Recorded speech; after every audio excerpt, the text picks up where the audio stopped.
So hi there, welcome to our March edition of the Edtech show. My name is Mark Anderson, and I love the Edtech show that we do together. I don't do it by myself, obviously. I've got my counterparts, Ollie Lewis, Ronan McNichol and Bookie Youssef, and I'll bring them in just a second. But tonight, welcome to this, our special edition of the Edtech show. This month is both Women's History Month, and it's also seen International Women's Day as well.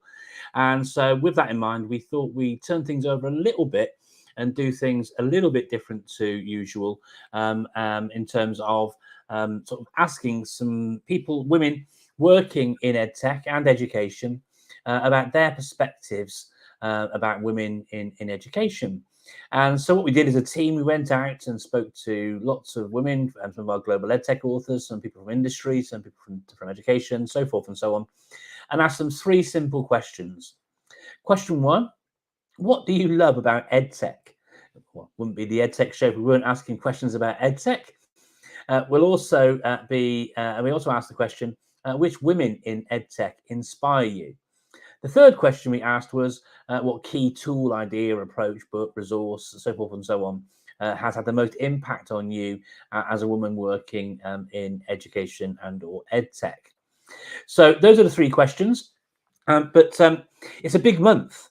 Not only because it's my birthday soon, but it's a big month. This time next week, we'll all be in the thick of it at BET 2022. Now, there's been a bunch of conversations. There was talk just a few very few days ago about there being a boycott from BET. I don't know if you saw that on social media. The Hive Group, which is the organisation behind the BET events, have a number of considerations in Russia. Not only do they run events there, but they've got staff working over there, so forth and so on. But a great piece of news to share from the outset is that and with all the things that are happening in the Ukraine and Russia, and I'm not going to turn it into a political show because that's not what we're about, but great to learn from the CEO at Hive that they're going to be pulling out their events and their teams from Russia, which hopefully has alleviated a lot of the concerns that people had, which was going to be sort of thinking and leading towards a boycott from BET. But I saw a lovely tweet earlier today, actually, from somebody that I worked on a webinar with earlier today with i3 Technologies as part of their Digitally Genius School series. Patrick McGrath from Text Help tweeted about the sort of almost electric, sort of palpable excitement about BET. And quite rightly so. The pandemic has seen us suffer so much, and that lack of human connection. And BET, as you'll probably be aware, is the biggest EdTech event in the world. Footfall averages somewhere between 35,000 plus people across the event. And so, you know, with that sort of volume of people coming together, it's actually fantastic to be able to be looking forward to that. And I'll be there each and every day. On the Net Support stand, SK51. If you want to come along and join us, we'd love to hear from you and see you. But again, I'm mindful this isn't my show. This is a show I do with others. So let's hear from Bookie and bring Bookie in and say hello to Bookie. How you doing, Bookie? Hi, Mark. Hi, everyone. I'm good, actually. Not long to the Easter break. Is it bad to mention that now? But I have to say, really ridiculously excited about BET. I'm gagging at the bit, actually. Can't wait to meet everyone and just see basically a bit for BET. Yeah, and what new EdTech is actually out there post this particular phase of our lives. So yeah, so excited. Can't wait to see you there. I'll be there next week, Thursday and Friday. So yeah, very good. And opportunity with the platform we've got, Bookie. Where can people find you at BET? Are you going to be on any stands? Are you speaking? Are you learning? What are you getting involved with? No, I'm actually going to just reconnect and learn. So it's going to be different. I think in the January one, I was meant to be speaking somewhere, and to be honest, that's not happened. That's not an issue at all. I just want to learn now. So yes, I'll be mingling. I might even join in with the a certain silent disco, maybe. But I'll absolutely where I am on social media. So yeah, just as I say, just mingling and learning, just to see what's out there and that's new. Brilliant stuff. Well, thank you for sharing that, Bookie. Let's hear from Ronan. Hi, Ronan. How are we doing at the moment? Are you doing well? Yeah, great. Thanks, Mark. Absolutely. Yeah, also looking forward to BET, obviously. But happy St. Patrick's Day to anyone listening. I'm being extremely well behaved here, but looking forward to hopefully a Guinness later. Yeah, but couldn't possibly be drinking Guinness right there, obviously, right now. No, happy St. Patrick's Day to yourself too, Ronan. Thanks for sharing. Thank you.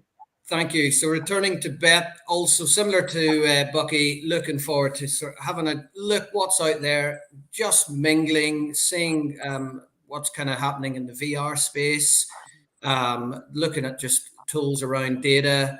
Just generally, it's been quite a while since I've done that sort of thing. So it's just looking forward to seeing faces, actually seeing you in person, Mark, and likewise Bucky. So first time of meeting you. Virtual nonsense. It's going to be absolutely brilliant. I mean, in fact, thinking about it, Ronan, I think the last time I actually saw you IRL might have actually been in Dubai in your classroom. Was it that long ago?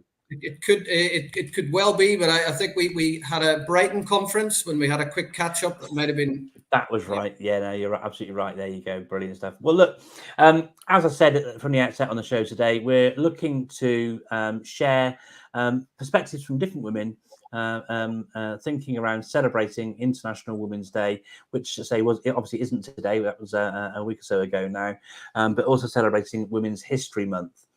So with that in mind, I'm just going to get a few things ready my side and bring up our first video, which has a whole bunch of people sharing. And before I sort of start the video, to say a massive thanks to those people who gave us some time to come and share their thoughts around those three questions. Thank you very much. You'll get their handles, their names up on the screen as and when they're sharing.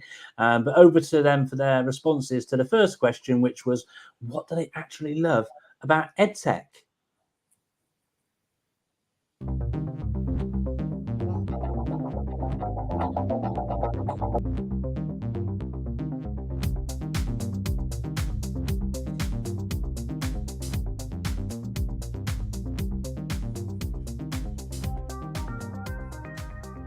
EdTech, the thing, the solutions, the services. I love the fact that it is constantly evolving. I love people, the founders of these companies who design amazing software, products, services to enable teachers to save time and to find new ways to bring the learning process to life for their students. I love the element of connectivity in terms of the way it can bring students, parents and teachers together, and also students all around the world, and its ability to save teachers time. In terms of the sector, and I'm not a teacher, so I speak from the industry perspective, I love the sense of collaboration, everyone's willingness to work together to solve a common challenge and to make sure that all of us are doing everything that we possibly can to ensure that each and every child has the opportunity to reach their full potential. And I've just been blown away by people's willingness to always be there, always listen, always help, always share best practice. What I love most about EdTech is that time, let's admit it, is a valuable equity for educators, and EdTech helps us all work smarter. It also helps us be more inclusive of all learners. So tools such as Immersive Reader and Google Translate and Reading Progress really tick lots of boxes for SEND and EAL students. I love the opportunities that EdTech offers to enhance learning, to evolve learning, and to really transform learning experiences for teachers and pupils. I think EdTech allows for education beyond boundaries, so beyond school buildings, beyond school times of the day, and beyond what people think might be possible. So I think it's really exciting for that. I love the way that EdTech, children get so excited about using it, and teachers do sometimes as well. It's really great. And actually for schools and multi-academy trusts, I think EdTech is fantastic because it allows us to start breaking down some of those socioeconomic barriers. some of those communication barriers and some of those learning barriers by making sure that children have got access to everything whenever they need it. What I love about EdTech is, as a pupil who had special needs at school, I really struggled with lots of things, including spelling and reading, especially pronunciation of words, so I'm dyslexic. EdTech for me has meant that throughout my life I've used technology to organise myself, to help myself spell, and then I've taken that into my own classroom. So the accessibility features on an iPad, for example, are amazing to really inspire and engage our pupils. The ability to change a web page into a readability view, the ability to press on a word and see how it's pronounced, the amount of times that I spoke in a lesson about pronunciations of words and completely misspell or mispronounced words, it completely changes the experience for our pupils, and that's how I try to inspire and use EdTech, and that's why I love it so much. I am happy to talk to you today about my love of EdTech, and the one thing I love most about it is that getting into EdTech reminded me to be a learner all over again. It sparked my curiosity, it excited me, it energized me, and all those things came through in my work with my students. And that just maxed out engagement and excitement in my classes as well. Doing things differently compared to how they had been done made my students, far more receptive to learning and learning new things, and we've had a lot of fun along the way. So that is one thing that I love about EdTech. There are two things that I love about EdTech. The first thing is the problem-solving aspects, how it can actually be used to help a school or college actually look at ways they can do things in a different way. The elusive workload issue, for example, where EdTech can actually be used to help students as well as staff work in a smarter and more productive way and reduce workflow, for example, reducing the need for photocopying.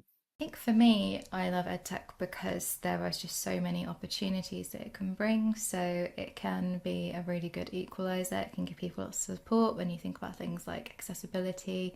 It can also be used to really support people. So I love seeing how within schools it can really reduce workload, time management, all sorts of things, help streamline daily things. And I think that's really powerful. So some of the kind of really great bits I love about EdTech are actually those marginal gains that will build up over time and make a really big difference.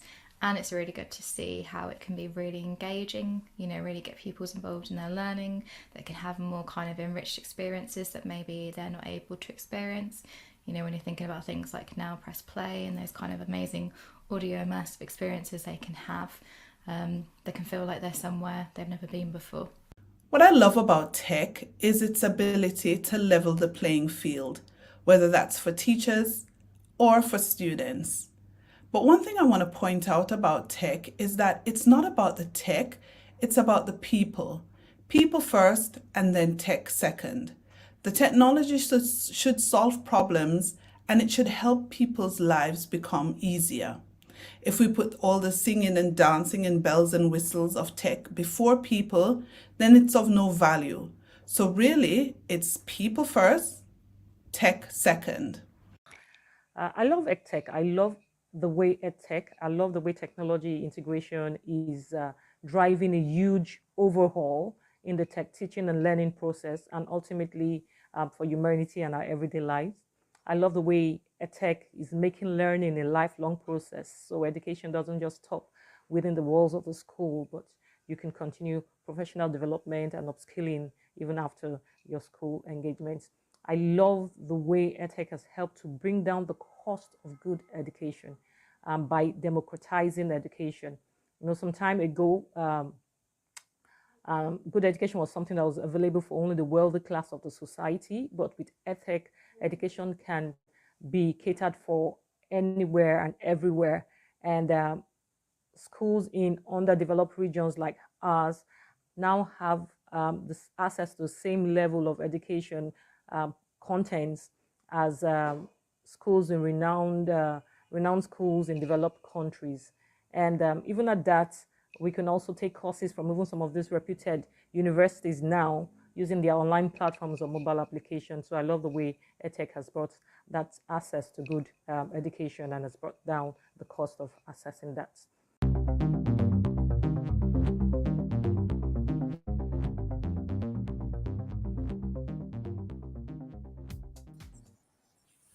That was really, really interesting. And I love the diversity of opinions and all the different kind of insights that were shared there. So thank you to everyone who pitched in during that segment.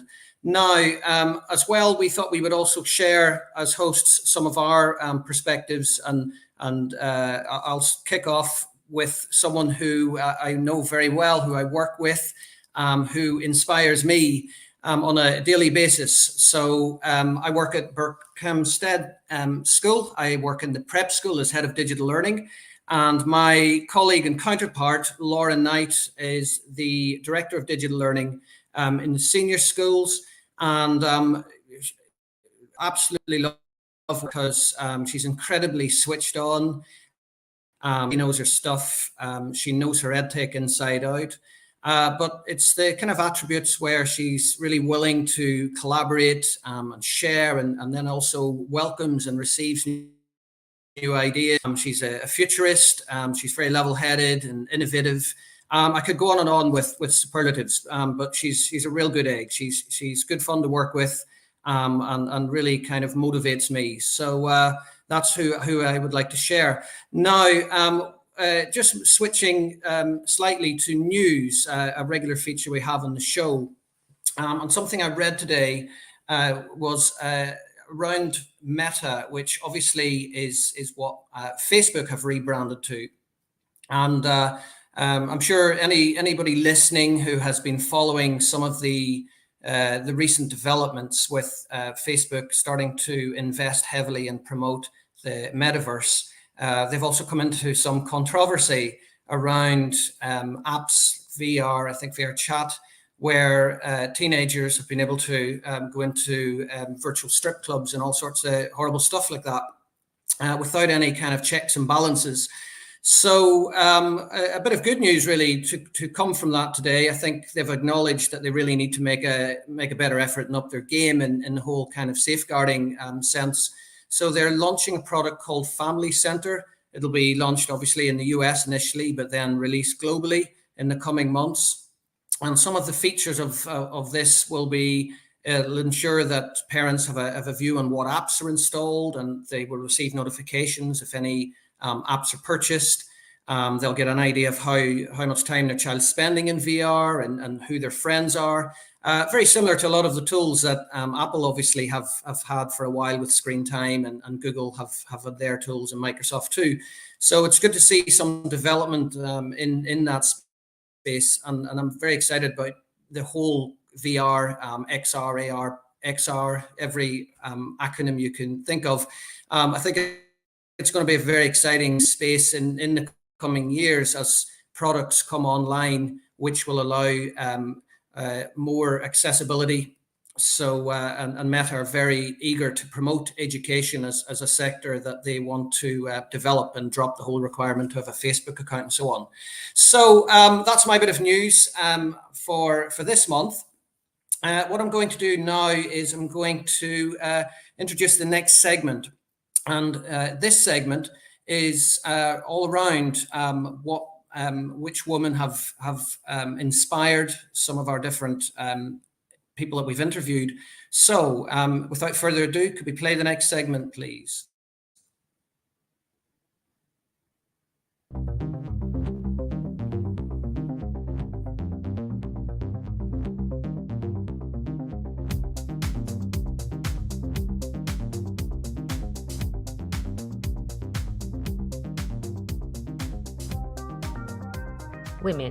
Women in EdTech that inspire me. There are too many to mention, and that's a great thing. Obviously you, Bookie, from day one, you've helped me so much. Thank you. I've learned so much from you. Sophie Bailey, founder of the EdTech podcast. Becky Sage, who I met very early on in my travels through the world of EdTech. and continues to inspire me. All of the women that are BESA and BESA membership, they have a wonderful Women in Education Suppliers group that has been a huge source of strength personally, especially through lockdown when I was stuck at home all on my own. Women who are working in the sector around the world, Svenja Busson, Beth Havinger, Yanni Hege from Bright Eye. So many women. It really does feel like a family. So and not to forget the incredible teachers that we have had speaking at Learned. Some truly inspirational women who are not afraid to get up on stage and just tell it as it is and share what they're doing with education technology. And that is fascinating from my perspective, because I am not in a classroom every day. So I work with the companies who provide these tools and these solutions to schools, but it's very rare that I actually get an opportunity to hear from a teacher perspective what the impact of that is, and the impact is fantastic, and it's great to hear that, and hear it from the horse's mouth, and just listen and learn what good looks like. So they have been a huge inspiration to me, and they, again, too many to mention by name, but you all know who you are. The woman that I am most inspired by in terms of EdTech is Maud Miller. She created an app called Adapt, which puts revision and study skills at the forefront of its creation. And she's inspirational because she's created this from the grassroots up. Some women who've inspired me. I've been fortunate enough to work with some really fantastic women at Thomas Deacon Education Trust on the Digital Development Group and on the Transform Project. I'm going to name a few of them because they've been amazing. So there's Nina Warwick and Stephanie Anderson, who are both fantastic maths teachers who've done some brilliant work around maths teaching, particularly using OneNote. Claire Rouse at Thomas Deacon Academy, who's really driving forward and looking at how she wants things to change there. But I also want to mention a couple of our primary colleagues. So Chelsea Windsor at Thomas Deacon Academy Juniors, who's really gone with the iPads, and she's trying new things all the time, and she's really enthusiastic and always wanting to share what she's done. She did some fantastic work with special needs students last year, where she did some work with them with their iPads, and they were able to work in ways that they hadn't done previously, and she shared all that with us. And also, last but by no means least, a really inspirational lady at Wellbourne Primary Academy who's really driven the Transform project there, and her name's Sue Mountfield. She's their computing lead. She's risen to the challenge. She's always trying new things. She became an Apple teacher as soon as she got her iPad, and she's really driving things forwards for all the young people there, and in fact the trust as a whole. There are so many women that inspire me in EdTech. It is impossible in some ways for me to talk about one particular person. So any of my Apple Distinguished Educator friends online are always inspirational, particularly Philippa Reetham. And the reason for that is because when we went to the Apple Distinguished Educators Institute as a first timer, it's very nerve-wracking, it's a big event, lots of people there who have amazing experience. So for me, I just went to learn and to see new things. Philippa put herself at the forefront of that, even though it was her first time, and it was immense bravery and immense knowledge and experience. She put herself up for showcases, she put herself up for competitions, and I think it's that 10% braver, isn't it, that she has inspired me to be, and she's even written her own book, which definitely inspires me as well, about her knowledge, to have that capacity to just give something a go and not worry. And that's what we should all be doing in EdTech, giving it a go, because what's honestly the worst that can happen? It goes wrong and we try again. So Philippa is definitely one of those people that has inspired me in EdTech to just give it a go. A couple people who really have inspired me are Barbara Zielonka, actually a Global Teacher Prize top 10 candidate from Poland, originally from Poland, and who is now a teacher in Norway. She is just inspiring with what she does with EdTech and with global projects and the energy that she brings with it. I had the opportunity to work with her on a global project a couple of years ago, and it was such a great learning experience, and I can't say enough about her. Another one is Kirsten Thompson, who I've worked with on Project Kakuma, as well as T4 Education, and she is just a spark of energy and really has taught me a lot of things about the power of educational technology and what it can do for improving education. There are so many different women that inspire me within the EdTech field. But if I think back about 10 years ago when I first started as a senior leader, leading whole school EdTech strategies, Alice Keeler was somebody that stood out to me because she was one of the few women at the time who was actually providing training for EdTech that we could actually use on a one-to-one basis with our classes or on a whole school basis. And she was one of the first people that I actually followed on Twitter for EdTech in that regard. There are so many women in EdTech that inspire me, so I will just mention a couple. We'll be here forever. The first person I like to mention is Nicole Ponsford at the Global Equality Collective. Obviously all the work they do as an organisation to support diversity, equity and inclusion is amazing. Caroline Allams and Manjit Serene at NetaHub. Their online digital platform is amazing for digital citizenship, online safety, and just loads of different skills that people need. For Rafe for writing the Digital Ecosystem book. It's really inspiring being able to see how all those things done in the classroom and those experiences in schools could build up to a book that's really useful for lots of people in different sectors. Baki Youssef for all her work, not only within her own provision, but also the things that she does, like the Edu Stories and all those different projects that really help bring EdTech to the forefront and give us lots of good ideas and inspiration. Vanessa Leach from Tutor Education, all the things that they're doing there to support pupils with the tutoring, so a bit of catch up. Maybe it's for pupils that cannot be in school for various reasons or who need additional support. That's really important. Natalie Richards EduKit, she is amazing. Not only does she do loads of mentoring of pupils and things, but EduKit is so important for supporting pupils with their mental health and well-being. When it comes to women in tech that inspire me, there are so many. But one person that sticks out to me is Priya Lakhani, founder and CEO of Century Tech. Her work in transforming how education is delivered and how students learn is inspiring. I had the privilege of meeting Priya and really talking to her and understanding her passion that at that time Century Tech was in its infancy. And I've watched it grow. I've watched her, with her team, of course, develop Century Tech into a formidable force. I love tech. I love EdTech. But like I said before, it really is about the people and it's about the purpose that EdTech serves. The women who will I say inspire me in the EdTech space, I think two will readily come to mind right now. Rebecca Stromer of the CEO and founder of eLearning Africa, with the work she's doing with EdTech and Africa and in the African continent, and Becky King of Insight to Education, with the amazing things that she's using tech to do in the teaching and learning space.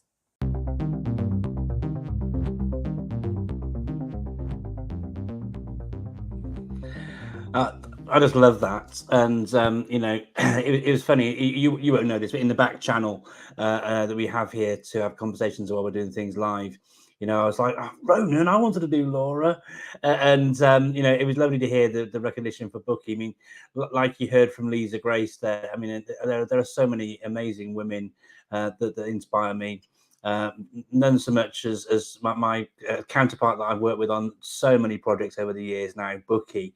As Ronan himself said, in that chat, how she manages to do all that she does, from the Women Ed work to the work she's doing, supporting the steering group as part of DFE, to her speaking engagements, to being on podcasts for SecEd, to Bookie is just an absolute absolute inspiration. And I can see her in the green room now, kind of blushing and laughing and giggling and all these different things. But she's an absolute legend. And like I shared in a WhatsApp message to her prior to the show as well, actually, like many of us, you know, we suffer from imposter syndrome. But for me, Bucky really is the real deal. She's amazing. I'm lucky to, you know, not only sort of see her as being a bit of a colleague, but she's also a really, really good friend as well. Someone else that I wanted to do a bit of a shout out to as well is somebody who has, I think, really transformed. I mean, they're a really important group anyway. But since her tenure started, she's made a massive impact in supporting suppliers into education, not just Edtech, but other suppliers into education. As I could easily be mentioning Nina Isles here, because she's someone else who really inspires me as well. But I wanted to do a shout out for Caroline Wright from BESA, Director General at BESA, because I think her calm, measured, purposeful, hard yards work, driving things forwards for the better. And this is one of the things I love about Caroline, is obviously she does things to support her members, absolutely, and why wouldn't she? You know, because that's her job. But she really does have education and children at the forefront of her mind and her thoughts. And so I wanted to do a huge shout out to Caroline Wright. I wanted to do a shout out for some other people that I've worked with and had the real pleasure of working with over the years as well. One of which Bucky mentioned as well, actually. It's funny when you get a certain number of followers, you know, people often forget that you've actually been such a champion for such a long time. So, yeah, absolutely, a big shout out to Alice Keeler and Monica Burns as well. Really, you know, Kathy Kosnowski as well, among many others who've really been, you know, pioneering EdTech and as women for what feels like most of my career, to be honest. Their output, their passion, their drive makes me look like I'm a rank amateur, to be fair. And so, you know, big shout out to all those. I could fill up the rest of this show with my sort of women who inspire me, but there's a few for starters. Now, as we say, each and every episode we do share a little bit of news, and you heard Bucky mention the silent disco. I'm DJing. I'm doing a bit of this at Bet next Thursday, 6 to 8 p.m. on the SK51 Net Support Stand. Really looking forward to doing that, along with Now Press Play, alongside Russell Proof, Manderton Tiger. Really looking forward to that. But my news actually is a bit of a resource this month, and so I wanted to share with you something that I spent a bit of time working on, because I think viewers who will be attending Bet, and many will, with my net support hat on, I've worked with a team, and Kat Couchy, who you saw share a few moments ago as well, and in the earlier segment too. I wanted to share a resource that we've been working on at net support the last little while, which I think will be really useful for anybody looking to attend Bet, and it is this. This is the ultimate guide to Bet. Now, when you go to Bet, it's a huge place to visit.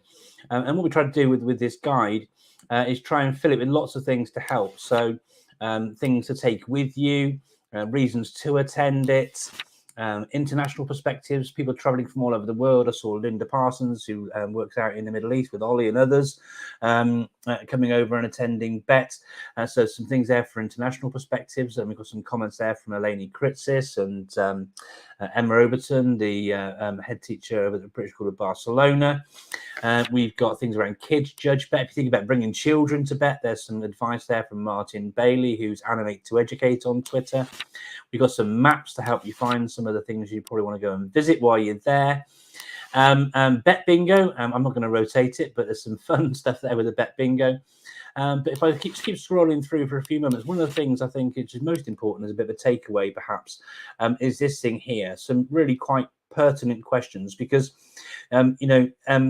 I read a really interesting post today on LinkedIn talking about GDPR and people not doing the right thing around DPIA and all the rest of it. And sometimes in schools, when you're speaking to vendors at events and what have you, such as Bet, you forget some of the things that you might want to actually say, and the things you need to ask, and all the rest of it. So even if you have a takeaway from as a resource from today, those questions there, what research has informed the development of your product? How does your product help raise standards or reduce workload or improve teaching? Or what's the evidence base? Have you been reviewed by an independent third party? What did they say? All these sorts of things. It is so useful when you're having those really quite difficult conversations with vendors on the stand at BETT, particularly when you're tired, your feet hurting, you've queued for 2 hours for a coffee, and all those sort of things as well. So if you want to get a copy of that, you can grab that. It's free. It's not gated or anything like that. Just simply go to the vanity link you can see scrolling across the bottom there, bit.ly/ultimate bet guide, and you can grab that, and you can download. There's a download button there, so you can grab it as a PDF and bang it onto your phone so you can refer to it and all those sorts of things. So that was my little bit of news this month. More of a resource than news, really. I'm hoping to really bring lots of perspectives from BETT back to the show next month as well. But for now, it's time to now introduce the third segment, the third report, the third series of responses from the questions from our guests on the show this month. And so the third question, if you forgot from the outset from the show today, the question is, what key thing has had the most impact on you as a woman in education? And so I'm just going to talk and fill the gaps while I'm just bringing that video up now, and it's going to start any second. But thanks for listening to me share there. Thank you very much.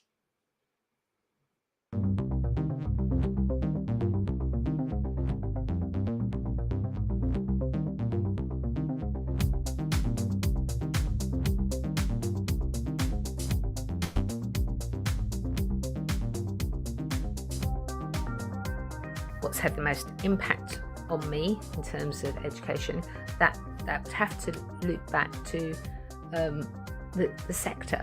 This sector, I've worked in education for 17 years now. I can't imagine working in any other industry, because it is just so driven by passion. The people are humble, they work incredibly hard, but they all share a common goal. They all share that desire to make sure that the next generation of children are better than we are, are freer than we are, have the tools and the confidence to aspire to be the best they can be. And hopefully we will play a small part in making that happen. Not obviously as much as the teachers and the parents do, but yeah, it's a beautiful industry to work in. And I think we're going through there's some horrible things happening in the world at the moment, and I think the response from the sector is always, how can we help, what can we do? And we saw that in lockdown, we're seeing that again now, and yeah, I'm really proud to be part of it. And finally, the Edtech tool that I think has made the most impact on my teaching is Nearpod. I'm a Nearpod certified educator, so I fully champion the Edtech tool. It helped me make my lessons more interactive. It ticked lots of boxes in terms of synchronous and asynchronous learning. And I also used it in my current role in the interview process, and it really impressed the people who were watching my lesson online, and they were impressed by its capability. Thank you very much for listening. Piece of Edtech kit that I couldn't live without and I love is three things really: my iPad, my pencil, and possibly most importantly of all, OneNote. My OneNote has literally changed my life. I can take it anywhere, nothing ever gets lost. My book doesn't get bigger, and my ideas can be shared really easily. I can set up OneNotes on Teams and allow them for collaboration, and I've discovered lined paper, which is amazing, so I can still handwrite everything that I do. So yes, my favourite bit of Edtech is my iPad and my pencil, and more importantly OneNote. The thing that's inspired me most as a woman in EdTech is the support of other women in EdTech around me in my personal learning network. So using social media just to reach out, the amount of people that I have just messaged for something and they've stepped straight in, and the community aspect of it. There are so many women in EdTech now at the top of their game, doing what they should and trying new things, and like I said, being 10% braver and helping out others. And that's what I love, and that's what inspires me the most. There's no particular app or book that I've read, it's the people that make EdTech what it is. And the women in EdTech showing and leading, the head teachers that are showcasing EdTech, the people that are putting themselves out there to help other schools and to help individuals like myself when I go to them and run to them on a Twitter message and say, I need to do this, how can I do it? And straight away they will respond. And that's what inspires me to take that upon myself and try and help out. So if anyone needs anything, you can find me on Twitter, Mrs. Educate, and just ask. A few tools that I love. I still love OneNote, my original and first love. It will always be that for me, and for many reasons. One, I love its organizational capabilities, but I love its shareability. But I really love the fact that it levels the playing field for a lot of my students because it can keep them organized. Immersive Reader is built in, so it eliminates a lot of barriers for people. It allows such collaboration, and it was the stepping stone for me to just branch out into so many other things. And I guess a lot of them are underscored by that whole idea of enabling my students to accomplish things that they didn't think they could. And I think that's what the most important thing about educational technology can give us, is that it can help us do things we didn't think we could. And that is a gift to allow students to share their voice that they didn't think they could, be creative, be innovative, and be curious lifelong learners. Now, the EdTech features that I use that help me in my role as an educator are all linked to Google. Google Keep, which I've mentioned on so many different platforms before, helps me on a day-to-day basis just to keep on track of my own personal things, as well as the fact that I use it sometimes to plan meetings and agenda items for meetings. I also am a fan of using things such as Google Forms and Jamboard because they're so easy to use. Jamboard, particularly in a remote context, allows me to see what my students are learning, because you can actually get feedback. You can see what they're actually writing and provide feedback almost instantaneously. And I think it's just a great way to maintain the connections in a remote setting. So as for this question, there wasn't really a specific app, tool or book I thought of here, but definitely an approach. So I think connecting with different organisations, for example, Women Ed, We Edu is really helpful for women in education. It's a really nice way to kind of network, bounce ideas off each other, get encouragement, inspire, that kind of thing. Connecting with people over social media, all that kind of stuff, it's probably been more impactful on me than a specific app or tool. When it comes to books and material that inspire me, I'm inspired by so many things. I listen to a whole lot of podcasts. I host the Teach Middle East podcast, which allows me to meet some really, really fantastic people. And in doing the podcast, I really find inspiration from the great guests that we have. I'm also inspired by the books I read. If the books behind me, they're not just props. I do read them, and I read quite a lot. And one of the books that I've read that really touched a nerve for me was 10% Braver. Because as a school leader, I know that women tend to sell themselves a little bit short. They have all the abilities, they have all the skills, but they're not brave enough sometimes to use their voice and to put themselves forward. And that book really helped in showing how the problem is widespread and what we can do about it. If you haven't read it, it's a part of the Women Ed movement. You should read it. And I also encourage you to read widely. As an educator, you don't have to only read education books. You can read books from all different fields. It all serves to make you a more widely read and more developed person. And for the tools, I would say one of my major go-to has always been the Microsoft Education tools. Being in the Microsoft Education community has actually had a very big impact on my practice as an edtech and edtech specialist consultant, and having to engage with other people, see best practices and all. So yes, Microsoft Education tools have actually been my toolkit, mainly with other tools attached.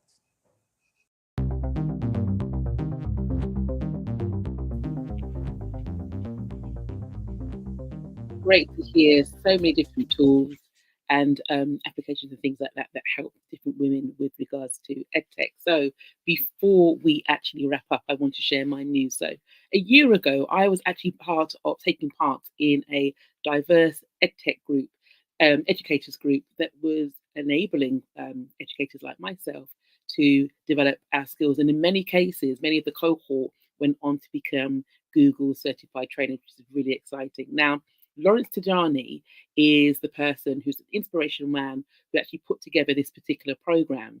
And there is another cohort that you can apply for. So if you're a Black or Asian educator who's looking to you don't necessarily need to become trained as a Google educator, but if you want to learn more about Google for yourself, your class, or just undertake some of the level 1 or level 2 training, then check out Lawrence Tajani. His Twitter details are @2hostedu, and he will actually be able to share the link. It will only take about a minute or two to actually fill the application form.